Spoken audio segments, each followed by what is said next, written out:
अस्सलाम वालेकुम YouTube family. उम्मीद रखती हूँ आप सब खैरियत से होंगे। अल्हम्दुलिल्लाह मैं भी बिल्कुल ठीक हूँ।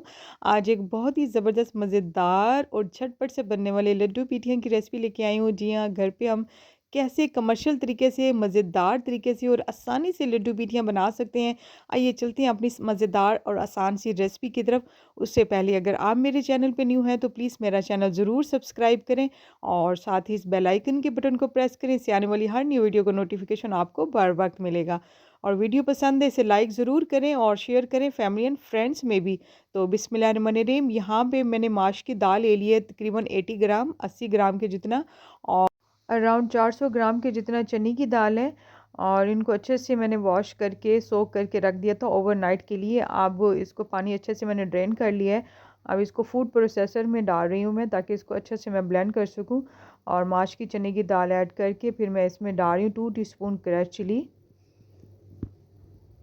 और नमक 1.5 टीस्पून और जीरा 1 टीस्पून भर के, और नॉर्मल टैप वाटर का 4 टेबलस्पून इसमें पानी ऐड कर रही हूँ। और इसको अच्छे से कवर करके और इसको ब्लेंड कर लेते हैं तकरीबन 3 से 4 मिनट तक। और बीच में मैंने 1 टेबलस्पून पानी ऐड किया दोबारा, और 1 टेबलस्पून मज़ीद भी, मतलब 6 टेबलस्पून पानी इसमें ऐड किए। आप दालों के हिसाब से भी इसमें पानी एडजस्ट कीजिएगा। अगर आपको कम लगे इससे पानी तो कम ऐड करना है, ज़्यादा लिक्विड भी नहीं बनाना, एक मज़ेदार सा पेस्ट बन जाएगा।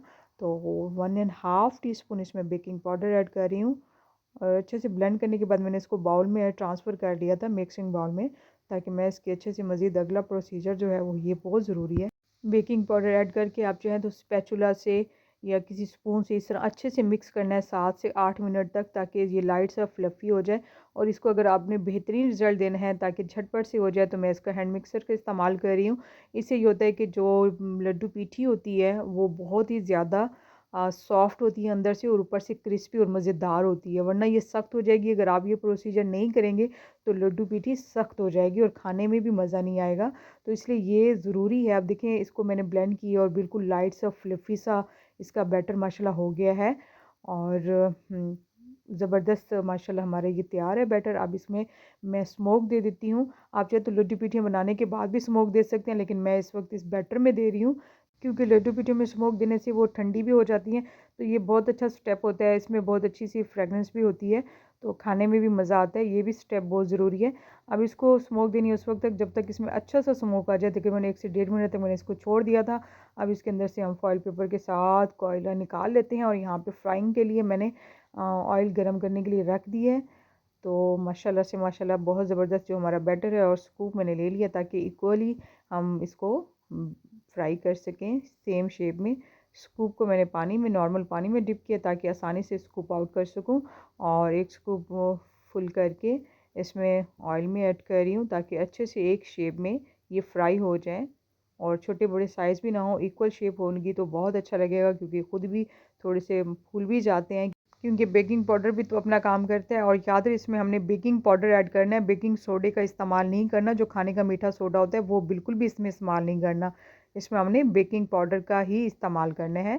और इसको अच्छे से मैं फ्राई होने के लिए रख देता हूँ। ऑयल भी ज़्यादा गर्म नहीं होना चाहिए, लो टू मीडियम फ्लेम पे ऑयल को गर्म करना है, और फिर इसको हमने लो फ्लेम पे, कभी मीडियम फ्लेम पे इसको कुक करना है, क्योंकि इसको अगर हम फुल फ्लेम पे कुक करेंगे तो अंदर से ये कच्चे रह जाएंगे, ऊपर से ये ब्राउन हो जाएंगे। तो ऐसा नहीं करना, इसको लाइट हमने कलर देना है, लाइट ब्राउन कलर। तो उसके लिए हमें बहुत ज़रूरी है कि अंदर से भी टेंडर हो, अच्छे से फ्राई हो, ऊपर से भी इक्वल कलर है। तो लो फ्लेम पे, कभी मीडियम फ्लेम पे इसको कुक करना है। और ऑयल का जो टेम्परेचर होना चाहिए वो नॉर्मल होना चाहिए। तो यहाँ पे माशाल्लाह एक बैच मैंने ज़बरदस्त किस्म का कलर आ चुका है। फ्राई होने के बाद उसको निकाली, और दूसरा बैच मैं इसमें ऐड कर रही हूँ। सेम प्रोसीजर है, और इसी तरह इसको फ्राई करने में तकरीबन 7 से 8 मिनट लग जाते हैं। अच्छे से इसको फ्राई करने में 7-8 मिनट इसको लग जाते हैं। तो यहाँ माशाल्लाह दूसरा बैच भी फ्राई हो चुका हुआ है, इसको निकाल लिया हुआ है। तो माशाल्लाह माशाल्लाह अल्हम्दुलिल्लाह, यहाँ पे बहुत ही ज़बरदस्त, देखें बिल्कुल प्रोफेशनल लुक लग रही है। और लड्डू पीठियाँ बिल्कुल खस्ता किस्म की माशाल्लाह तैयार हैं, ऊपर से क्रिस्पी खस्ता, अंदर से सॉफ्ट। तो बहुत ही ज़बरदस्त माशाल्लाह लड्डू पीठी बन गई हैं। और साथ में इतनी सारी चटनियाँ, इमली की और खुबानी की चटनी ऑलरेडी मेरे चैनल पे अपलोड है, लिंक डिस्क्रिप्शन बॉक्स में भी दे दूँगी, आप देख सकते हैं। और वो ख़ास मैंने इस लड्डू पीठियों के लिए बनाई थी। अब इसकी सर्विंग जो करनी है वो इस तरह करनी है। तो मैंने बाउल में डाल दी है लड्डू पीठी एक छोटा सा जो लास्ट वाला पीस था वो भी मैंने इसमें ऐड कर दिया है।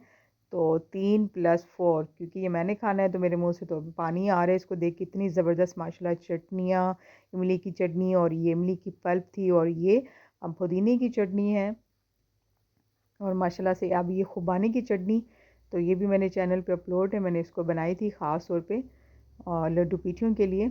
और क्रश की हुई मूली, हाँ हाँ माशाल्लाह माशाल्लाह कितनी प्यारी मेरे रब तआला की नेमतें हैं। मेरी दुआ अल्लाह पाक कब सबको अपनी लाजवाब नेमतों के साए तले रखे। माशाल्लाह बहुत ही ज़बरदस्त, खस्ता और सॉफ्ट और इतने टेस्टी के मज़ा ही आ जाता है खा के माशाल्लाह। आप भी इस रेसिपी को ज़रूर ट्राई करें, ख़ुद भी इंजॉय करें, घर वालों को भी इंजॉय कराएं। उम्मीद है कि आज की ये रेसिपी आपको पसंद आई होगी। इतनी मज़ेदार खस्ता लड्डू पीठियाँ और साथ में चटनियों की। तो इसके साथ ही अब मैं इजाज़त चाहती हूँ। अपना बहुत सारा ख्याल रखिएगा, मुझे अपनी दुआओं में याद रखिएगा। फिर लौट के आऊँगी एक ज़बरदस्त ख़तरनाक वीडियो के साथ। तब तक अल्लाह हाफ़िज़।